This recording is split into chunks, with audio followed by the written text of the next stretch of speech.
नमस्कार, success point में आपका स्वागत है। 10 की सामाजिक की पाठ्य पुस्तक का पहला चैप्टर लोकतंत्र की जो किताब है उसका सत्ता की साझेदारी। इस पाठ को महत्वपूर्ण नोट्स की सहायता से डिस्कस करने वाले हैं। तो सत्ता की साझेदारी जो पाठ है इसमें 2 देशों का जिक्र किया गया है, एक तो है बेल्जियम और दूसरा है श्रीलंका। तो बात करते हैं बेल्जियम की। तो बेल्जियम की जातीय बनावट कैसी थी? जातीय बनावट का मतलब कि वहाँ पे कितने कितने परसेंट जो है कौन-कौन सी भाषा को बोलने वाले लोग रहते थे। तो पहले बात तो आबादी कितनी थी? 1 करोड़ थी बेल्जियम की, जो कि हमारे देश के राज्य हरियाणा की कितनी है? लगभग आधी। ठीक है। जातीय बनावट बहुत जटिल थी। देश की कुल आबादी का 59% लोग फ्लेमिश इलाके में रहते थे। तो बेल्जियम में एक क्षेत्र है जिसको फ्लेमिश बोलते हैं। तो उस इलाके में 59% जो लोग हैं वो रहते थे और कौन सी भाषा बोलते थे? डच भाषा बोलते थे। ठीक है। 40% लोग वेलोनिया क्षेत्र में रहते थे और कौन सी भाषा बोलते थे? फ्रेंच भाषा बोलते थे। और शेष जो 1% लोग हैं तो जर्मन भाषा बोलते थे। तो इस प्रकार से बेल्जियम में 3 भाषा बोली जाती थी, डच, फ्रेंच और जर्मन। ठीक है। सबसे ज़्यादा देखा जाए तो कौन सी भाषा बोली जाती थी? डच। ठीक है, 59%। अब राजधानी ब्रसेल्स में, पहले बात तो बेल्जियम की राजधानी क्या है? ब्रसेल्स। तो राजधानी ब्रसेल्स में एक अलग ही रूप देखने को मिलता था कि यहाँ पर जो है 80% लोग तो फ्रेंच बोलने वाले थे और 20% लोग क्या बोलने वाले थे? डच। ठीक है। ओवरऑल अगर बेल्जियम में देखा जाए कि पूरे देश में सबसे ज़्यादा भाषा बोलने वाले लोग कौन से हैं? डच हैं, 59%। परंतु राजधानी में जो है डच कम बोलने वाले हैं, 20% लोग ही बोलते हैं खाली डच भाषा। शेष 80% लोग कौन सी भाषा बोलते हैं? फ्रेंच भाषा बोलते हैं। ठीक है। अर्थात डच भाषा बोलने वाले लोग संख्या में ज़्यादा थे, परंतु आर्थिक रूप से क्या थे? कमज़ोर थे। मतलब पूरे देश की बात करें तो 59% लोग कौन सी भाषा बोल रहे हैं? डच। परंतु ये संख्या में ज़्यादा थे, परंतु आर्थिक रूप से क्या थे? कमज़ोर। मतलब पैसा नहीं था इन लोगों के पास में। ठीक है। जबकि फ्रेंच भाषा के जो लोग थे वो संख्या में कम थे, परंतु आर्थिक रूप से क्या थे? समृद्ध थे। अब जो आर्थिक रूप से समृद्ध समृद्ध रहेंगे, जिनके पास पैसा रहेगा, निश्चित रूप से देश में उनकी ही चलेगी। ठीक है। अब हुआ क्या? बढ़ते हैं आगे। बेल्जियम में फ्रेंच तथा डच भाषा बोलने वाले लोगों के बीच तनाव कब बढ़ने लगा? तो इफेक्ट है कब बढ़ने लगा? 1950 से 1960 के दशक में दोनों के बीच में तनाव बढ़ने लगा। तनाव किस बात का? कि भाई किसको राजभाषा बनाया जाए, किसका ज़्यादा देश में प्रभाव रहेगा, क्योंकि ज़्यादा संख्या में कौन थे? डच बोलने वाले। ठीक है। अब ये तो था बेल्जियम की जातीय बनावट। इसके बारे में बाद में बात करेंगे कि भी इन्होंने क्या रास्ता अपनाया। ठीक है। अब बात करते हैं श्रीलंका की जातीय बनावट के मामले की। श्रीलंका में कौन कौन सी जातियाँ निवास करती थी? ठीक है। तो पहले बात तो आबादी कितनी थी? 2 करोड़, जो कि हमारे हरियाणा के बराबर है। सबसे अधिक लोग जो थे वो 74% थे सिंहली भाषा बोलने वाले। ठीक है। जो कि प्रॉपर कहाँ के थे? श्रीलंका के ही थे, इसलिए इनको क्या बोलते थे? सिंहली। और लैंग्वेज भी कौन सी बोलते थे? सिंहली। कितने परसेंट? 74%। और दूसरा स्थान यहाँ पर आता था तमिलों का। अब तमिल में 2 प्रकार की वैरायटी थी वहाँ पर। पहले बात, टोटल तमिल कितने थे? 18% लोग तमिल थे। तमिल में भी 2 समूह थे। श्रीलंका मूल के तमिल, यानी कि जो बरसों से श्रीलंका में ही रहे हैं, वहीं पैदा हुए हैं, उनके बाप बूढ़े भी वहीं पैदा हुए हैं। ठीक है। तो वो तो हैं श्रीलंका मूल के तमिल। कितने परसेंट थे? 13%। तथा शेष जो थे वो हिंदुस्तानी तमिल थे। अर्थात जो तमिल का मतलब तमिलनाडु के राज्य, हमारे जो देश से जो वहाँ गए उनको बोलते थे हिंदुस्तानी तमिल। जो औपनिवेशिक शासन काल में बागानों में काम करने के लिए भारत से लाए गए लोगों की संतान है। हमने सुना था गिरमिटिया मजदूर के बारे में। तो हमारे देशों से लोगों को काम करने के लिए श्रीलंका जो ले जाया गया, तो कुछ लोग वहीं बस गए, तो उनकी संतानें जो थी उनको क्या बोलते थे? हिंदुस्तानी तमिल। बात समझ में आई? तो यानी कि तमिल में 2 वैरायटी है, तो श्रीलंका के तमिल और एक हिंदुस्तान के तमिल। ठीक है। अधिकतर सिंहली भाषी लोग बौद्ध धर्म को मानते थे इसलिए, तथा तमिल भाषी लोग कुछ हिंदू हैं और कुछ क्या है? मुसलमान। अब धर्म की बात कर ले, मान लो तो सिंहली जो है वो क्या है? धर्म से बौद्ध हैं, बौद्ध धर्म को मानने वाले हैं। तथा जो तमिल है उसमें कुछ लोग हिंदू हैं, कुछ लोग मुसलमान हैं, क्योंकि कहाँ से गए हैं? भारत से। तो कुछ हिंदू भी हैं, कुछ मुसलमान भी। तमिल का मतलब यूँ है कि तमिल भाषा बोलने वाले हैं, तो कुछ हिंदू तमिल बोलते थे, कुछ मुसलमान तमिल बोलते थे। 7% ईसाई हैं जो तमिल तथा सिंहली दोनों भाषाएं जानते थे। तो कुल मिलाकर के ईसाई कितने परसेंट है? 7%, जो दोनों भाषाएं जानते थे, तमिल भी बोलते थे और सिंहली भी बोलते थे। अब बात करें अगले फैक्ट की, श्रीलंका स्वतंत्र राष्ट्र कब बना? तो कब बना? 1948 में श्रीलंका स्वतंत्र राष्ट्र बना, मतलब आज़ाद हो गया था। ठीक है। अब आज़ाद होने के पश्चात श्रीलंका में जातीय संघर्ष हुआ। तो क्या क्या हुआ? तो ध्यान दीजिएगा। 1956 में कानून बनाकर सिंहली को राजभाषा घोषित कर दिया गया, क्योंकि सिंहली बोलने वाले कितने थे? 74%, इसलिए सिंहली को राजभाषा घोषित कर दिया। नौकरियों में सिंहलियों को प्राथमिकता दी गई, मतलब कि अगर किसी भी पोस्ट पर 10 आदमी लेने हैं तो पहले किसको लिया जाएगा? सिंहलियों को ही लिया जाएगा। अगर सिंहली नहीं मिल पाते हैं तो तमिल का नंबर आएगा, नहीं तो तमिल का नंबर नहीं आने वाला। तथा संविधान में प्रावधान किया गया कि सरकार बौद्ध धर्म को संरक्षण देगी, क्योंकि सिंहलियों का धर्म कैसा था? बौद्ध। ठीक है। इसलिए तमिलों की नाराजगी बढ़ गई, तो निश्चित रूप से बढ़नी थी। यह हुआ कि तमिल और सिंहली समुदाय के संबंध बिगड़ते चले गए। श्रीलंकाई तमिलों ने अपनी राजनीतिक पार्टियां बनाई, तमिल को राजभाषा बनाने, शिक्षा व नौकरियों में समान अवसर के लिए संघर्ष किया। अब तमिलों की क्या मांगे थी? कि भाई तमिल को राजभाषा बनाया जाए, शिक्षा और नौकरियों में हमें भी अवसर दिए जाएं। ठीक है। तो ये इन्होंने मांग करी। 1980 के दशक तक उत्तर पूर्वी श्रीलंका में स्वतंत्र तमिल इलम सरकार बनाने की मांग की। किसने किसने मांग की है? तमिलों ने, श्रीलंकाई तमिलों ने। देखो श्रीलंका का जब नक्शा हम देखते हैं तो इस प्रकार का कुछ इसका श्रीलंका का नक्शा होता है। तो इसमें जो ये वाला जो स्थान है, ये वाला, ठीक है, अधिकतर तमिल इसी क्षेत्र में निवास करते थे, यानी कि उत्तर पूर्व क्षेत्र में। ठीक है। इसलिए कहा गया है यहाँ पर कि उत्तर पूर्वी श्रीलंका में स्वतंत्र तमिल इलम सरकार बनाने की मांग की।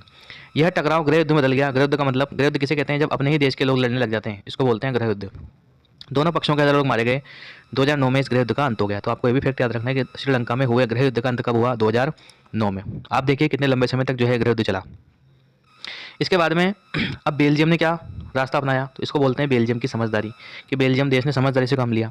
उन्होंने सांस्कृतिक विविधता को स्वीकार किया। सांस्कृतिक विविधता से मतलब कि भाई उन्होंने फ्रेंच का भी आदर किया और डच का भी आदर किया, है ना, दोनों भाषाओं का आदर किया उन्होंने।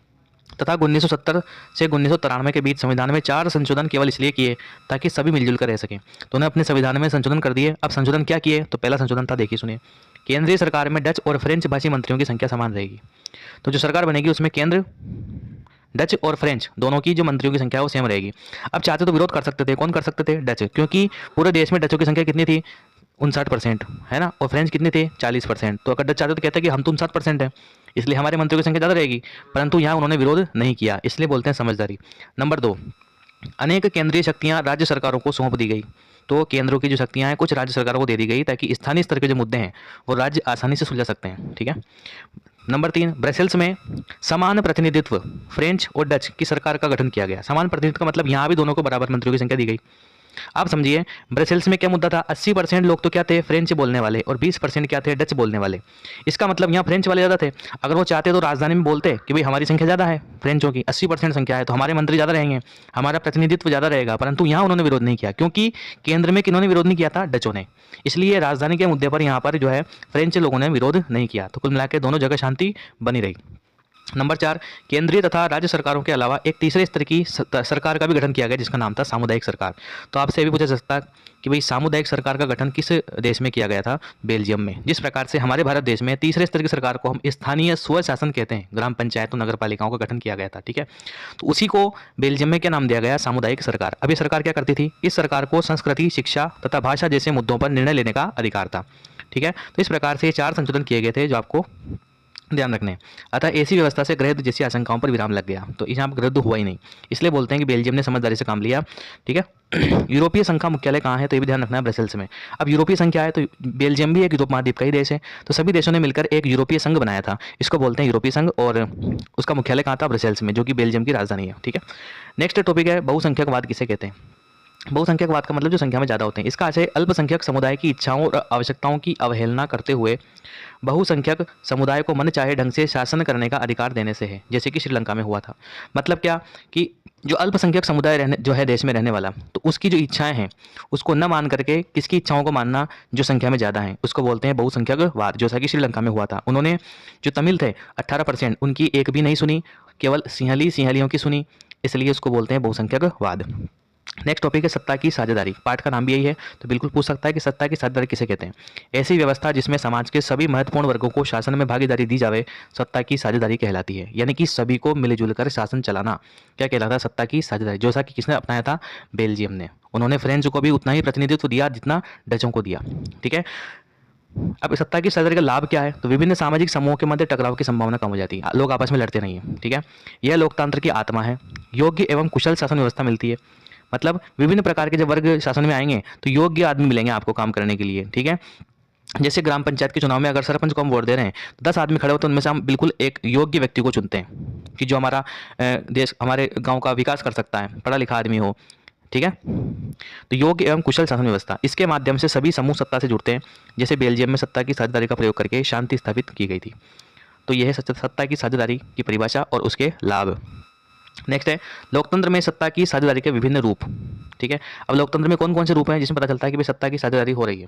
तो पहला पॉइंट है एक ही सरकार के विभिन्न अंगों जैसे कार्यपालिका, विधायिका, न्यायपालिका के मध्य सत्ता का विभाजन किया गया है, ठीक है। तो इन तीनों में पूरी शक्ति को बांटा गया है।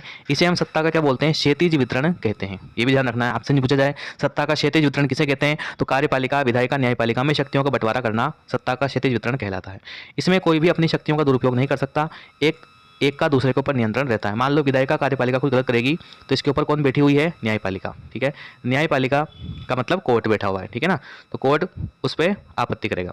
पॉइंट नंबर 2, सरकार के विभिन्न अंग, विभिन्न स्तर, केंद्र सरकार, राज्य सरकार और स्थानीय सरकार के मध्य सत्ता का विभाजन। ठीक है। अब इसमें क्या आता है, केंद्र ऊपर आएगा, फिर राज्य आएगा, फिर क्या आएगा, स्थानीय आएगा। तो एक के नीचे एक है ना, इसको बोलते हैं सत्ता का क्षेत्र ऊर्ध्वाधर वितरण। क्या बोलते हैं इसको, सत्ता का ऊर्ध्वाधर वितरण। तो ये ध्यान रखना, ये है क्षैतिज वितरण और ये है ऊर्ध्वाधर वितरण। ठीक। नंबर 3 पॉइंट है, विभिन्न सामाजिक समूहों, धार्मिक, भाषाई, पिछड़े और अल्पसंख्यक समूह, महिलाओं के मध्य सत्ता, सत्ता आएगा यहाँ पे, सत्ता का विभाजन। तो इनमें भी यानी कि महिलाओं को भी जो है सत्ता में भागीदारी दी गई है, अल्पसंख्यक समूहों को भी भागीदारी दी गई है। ठीक है। और सभी को जो है, सभी धर्मों के लोगों को, पिछड़े लोगों को, सबको ही सत्ता में भागीदारी दी गई है। विभिन्न राजनीतिक दलों, दबाव समूहों, किसानों, औद्योगिक मजदूरों, आंदोलनों के मध्य सत्ता का विभाजन। तो इस प्रकार से हमारे भारत देश में सत्ता के विभिन्न रूप हैं साझेदारी के। ठीक है। इस प्रकार से इस पार्ट को नोट्स की सहायता से हमने डिस्कस किया। आशा करता हूँ वीडियो आपको पसंद आया होगा। 1 से 2 बार आप देखिए, निश्चित रूप से आपको याद होगा। मिलते हैं नेक्स्ट वीडियो में। धन्यवाद।